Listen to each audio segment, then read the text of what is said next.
우리 옆에 성도님들과 함께 축복하겠습니다. 예수 이름으로 축복합니다. 사랑합니다. 잘 오셨습니다. 하나님께서 사람을 만드실 때 유일하게 인간은요, 하늘을 보고 살게 만들었어요. 짐승들은 네 발 달린 짐승들은 다 땅만 보고 갑니다. 땅에 좀 먹을 게 있나? 내가 배부르게 할 것이 있나? 그런데 인간만 하늘을 보고 살게 돼 있어요. 세상 가운데 좀 더 많은 성취와 경쟁의 사회에서 1등을 하면 좀 더 잘 사는 것 같은 그러한 이 생각 속에 살아요. 그런데 인간은요, 성취와 경쟁의 그러한 승리 속에 만족하는 그런 존재들이 아니에요. 하늘을 바라보며 나의 존재가 무엇인 줄 알고 사는 것이 가장 인간에게 있어서 자기다움을 찾을 수 있는 회복의 가장 중요한 것은 나의 나다움을 찾는 것입니다. 그런데 이 교회에 나와서 하나님의 자녀가 되고 자기가 누군지 잃어버리고 살아요. 세상에서 열심히 뛰고 열심히 1등을 하고 그러면 잘 사는 줄 아는데 하나님께서 우리를 창조하신 그러한 인간다움의 회복은 내가 누군가를 먼저 알고 사는 것이 가장 중요한 그러한 이 깨달음이 가장 중요한 우리의 그러한 하나님의 백성의 이 존재 요소다 그 말입니다. 내가 누군가 나의 존재 이유를 깨닫게 하는 것은요 정말 인류의 고민이었습니다. 불교에서도 철학에서도 수많은 사람들이 인간의 존재 목적과 인간이 도대체 누구냐에 대해서 질문을 던졌습니다. 브리테니커 백과사전에 보면 인간의 존재 목적은 경쟁사회에서 승리해서 우위를 선점하는 것이 인간의 존재 목적이다. 경쟁에 이기는 게 인간의 존재 목적이다. 그 말입니다. 여러분, 사람이 누군가를 가장 정확하면서도 가장 진리의 가르침을 담은 그러한 문서는요, 성경입니다. 왜냐하면 성경은요, 인간을 만드신, 우리를 지으신 하나님이 쓰신 책이에요. 우리를 지으신 하나님께서 우리의 존재 목적과 존재 이유와 내가 누군가를 가장 정확하게 말씀해 주실 수 있는 것입니다. 그분 이외의 말은요, 다 그럴듯하지만 진리에서 벗어난 말들이에요. 오늘 말씀에 보면요, 하나님께서 내가 누군가에 대해서 정확히 말씀하고 계셔요. 하나님께서 나는 누구냐라고 말했을 때 26절에 보면 우리의 형상을 따라 우리의 모양대로 사람을 만들자. 나는 누구냐? 하나님의 형상을 닮은 존재입니다. 이게 엄청난, 나에게 있어서 인간이라는 존재의 자각에 있어서 엄청나게 중요한 말입니다.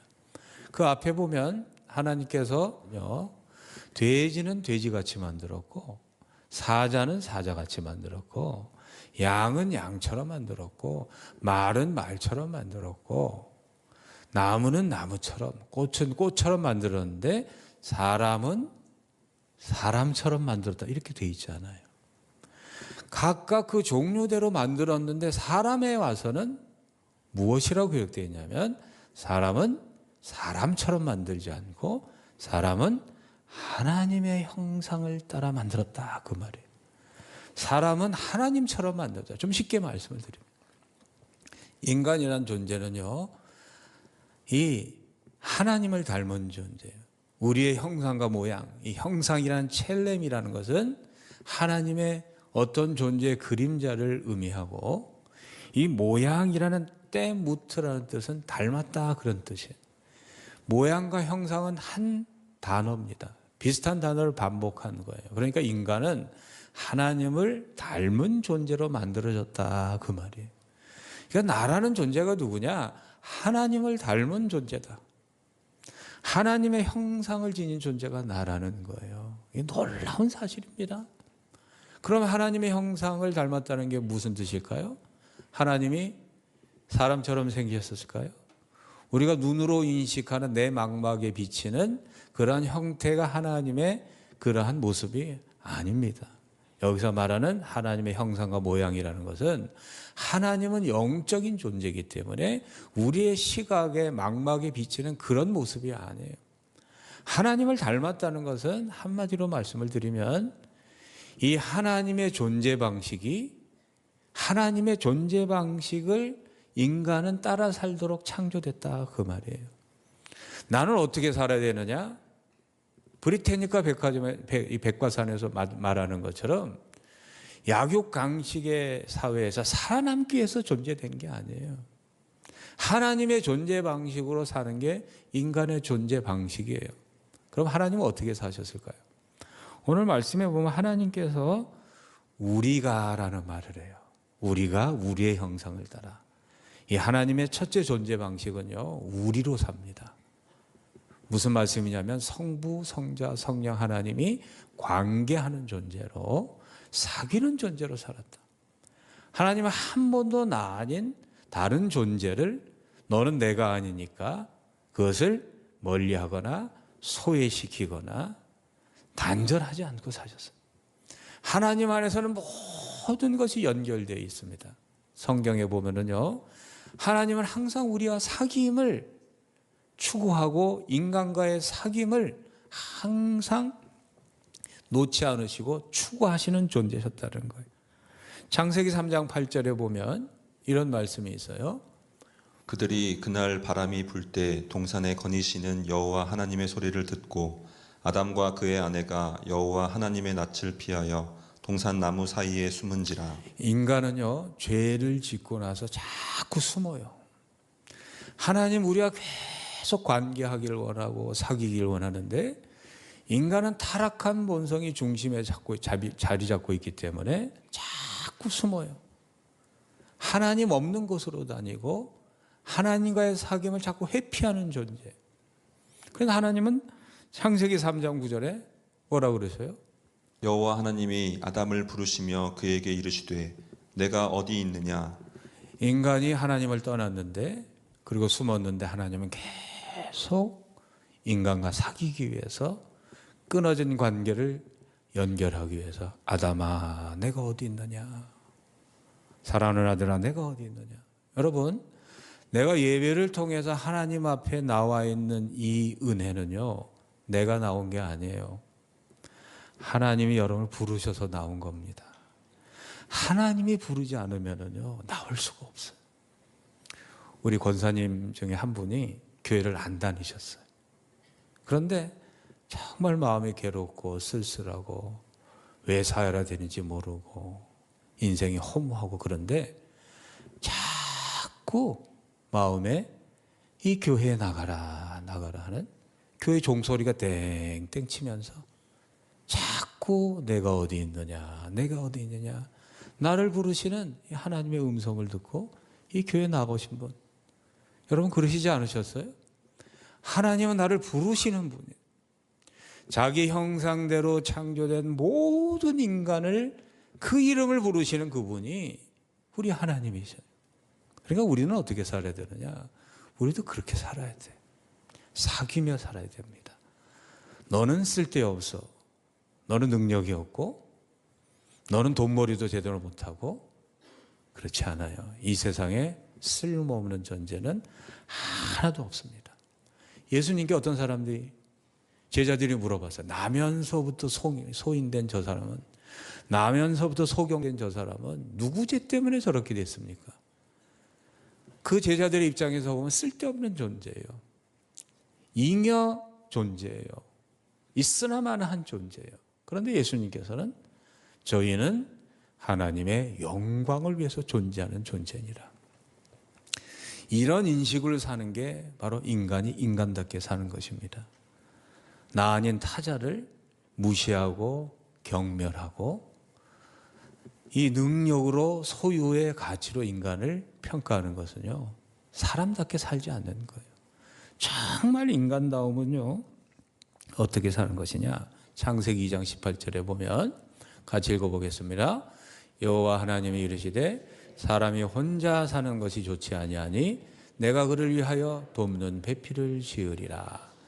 하나님 없이 혼자 사는 건 좋지 않다는 거예요. 이거는 결혼하지 않고 사는 것이 좋지 않다는 의미가 아니고, 결혼을 해도 혼자 사는 사람이 있고, 결혼하지 않아도 마더 테레사 같은 분은요, 가난한 자와 함께 동행했어요.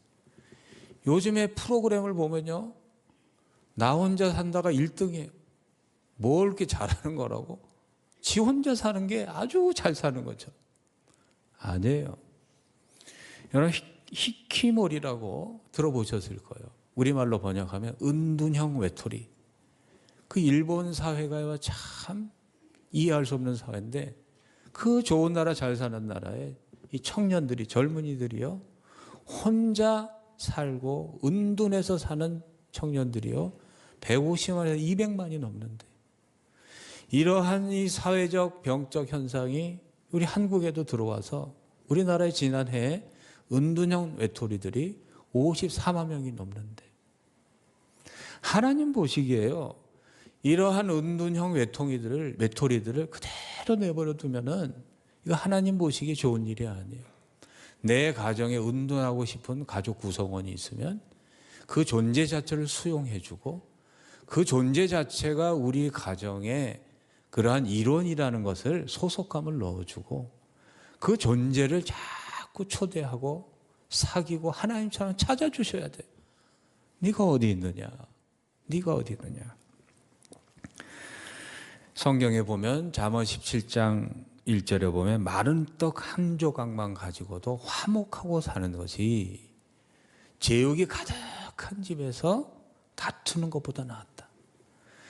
이 하나님의 존재 방식은요, 화목하고 사는 거예요. 소유보다 존재가 우선인 곳, 그것이 교회고 그것이 가정이 되어야 될 줄로 믿습니다. 내 가정은 어떤 곳이어야 되느냐? 사귐이 있는 곳이 되어야 돼요. 조건 없이 영원히 머무를 수 있는 유일한 공간, 그것이 가정이 되어야 될 줄로 믿습니다. 가정은요, 사회 성취나 사회적으로 이렇게 척도하는 가치가 아무리 보잘것 없어도 아무 조건 없이 영원히 머무를 수 있는 유일한 장소, 거기가 가정이 돼야 돼요. 이 가정을 이룰 때 우리가 천국을 살 줄로 믿습니다. 그래서 예수님이 이 땅에 오신 이유가 무엇인가? 교회의 존재 목적이 무엇인가? 이 사귐의 회복이 교회의 존재 목적입니다. 요한일서 1장 3절에 보면 같이 읽어보겠습니다. 우리가 보고 들은 말을 너희에게도 전함은 너희로 우리와 사귐이 있게 하려 함이니 우리의 사귐은 아버지와 그의 아들 예수 그리스도와 더불어 누림이라. 그러니까 예수님께서 이 땅에 오신 것은 하나님과 관계된 인간과 하나님의 사귐을 회복하기 위해서 오신 거예요. 여러분, 교회 안에서도요, 많은 모임이 있고 만남이 있는데 예수와의 사귐이 없는 그런 이 교회 공동체는요, 세상 집단이에요. 세상 동료와가 전혀 다를 바가 없어요. 그러니까 내가 우리 교회의 그러한 이 리더십이고 교회의 그런 공동체의 조직에 책임 맡은 자라면요, 항상 인식해야 돼요. 예수와의 사귐이 있는 공동체가 되어야 될 줄로 믿습니다. 골로새서 3장 10절에 보면요, 이런 기록이 있어요. 같이 읽어보겠습니다. 새 사람을 입었으니 이는 자기를 창조하신 이의 형상을 따라 지식에까지 새롭게 하심을 입은 자니라. 지식이 새로워진 사람이에요. 이 지식이라는 게 뭐냐면 사귄다는 건 알아가는 거예요.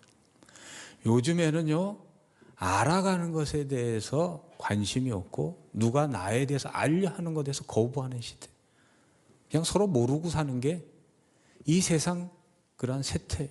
하나님의 백성들은요, 알려고 노력해야 돼요. 옆에 있는 성도님을요, 알려고 노력해야 돼요.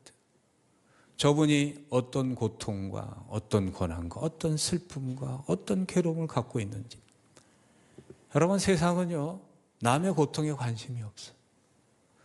타인의 고통에 전혀 관심이 없는, 알미 없는 이 시대 속에서 우리는 알아야 돼요.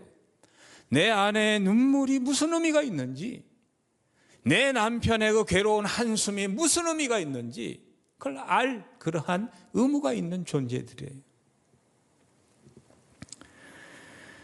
요한복음 17장 3절에 보면 알미라는 게 뭐냐? 이 알미라는 건요 어마어마한 거예요. 같이 읽어보겠습니다.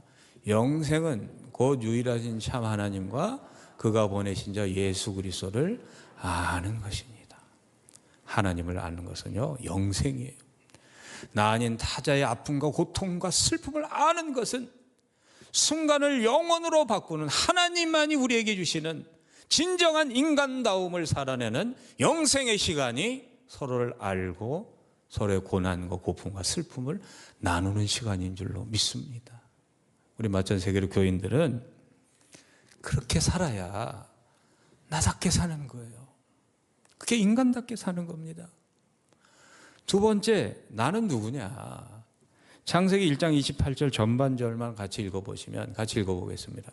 하나님이 그들에게 복을 주시며 하나님이 그들에게 이르시되 생육하고 번성하여 땅에 충만하라. 나는요 하나님께 복받은 존재. 인간은요 특별히 하나님께서 복을 준 존재예요. 왜 이럴까? 인간이 강해서 그런 게 아니에요. 하나님께서 복을 주셨기 때문에. 복을. 그 복이 뭐냐?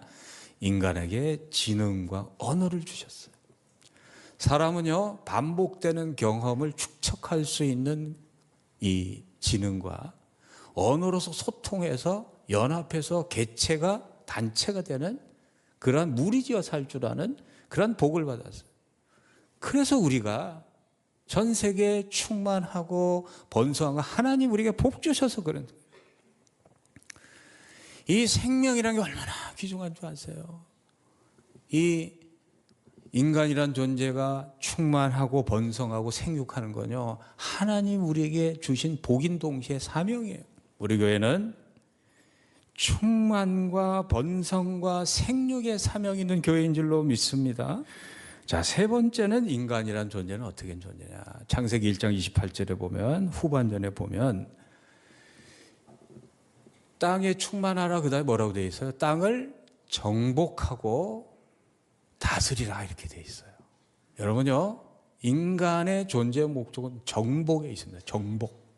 그런데 서구 열강이 이 하나님께서 이 정복하라는 이 카바시라는 히브리어 동사를 잘못 이해해가지고 다 힘으로 빼앗고 힘으로 착취하고 이게 정복인 줄 알았어요. 그런데 이 정복이라는 그 원뜻은 뭐냐면 이 혼돈의 그러한 상태의 질서를 부여하는 행위가 바로 정복이에요. 그래서 이 창조란 건 뭐냐면은 혼돈한 사회에 질서를 부여한 하나님의 창조 행동, 그게 창조예요. 그러니까 인간이 정복한다 이 말은 뭐냐면 혼돈 속에 있는 사회를 질서 있게 만드는 거예요. 이게 인간이 할 일이라 그 말이에요. 그래서 성경에서 정복한다 그 말은요 무너진 질서를 회복한다 그렇게 이해하시면 딱 맞는 거예요. 하나님께서 가장 엄하게 벌하시는 것이 질서를 파괴하는 거예요. 이 아담과 하와가 에덴에서 쫓겨난 이유가 뭐냐면은 인간이라는 존재는요 아무리 위대해도 아무리 하나님을 닮아도 피조물로 살게 창조된 거예요. 선악과는요 하나님과 인간을 구분하는 딱 하나의 질서예요. 너는 피조물, 나는 창조주. 그런데 인간이요 그 질서를 어겼어요. 질서를 어기면요 쫓겨나가게 돼 있어요. 그리고 쫓겨난 그러한 존재는 다시는 들어올 수가 없어요.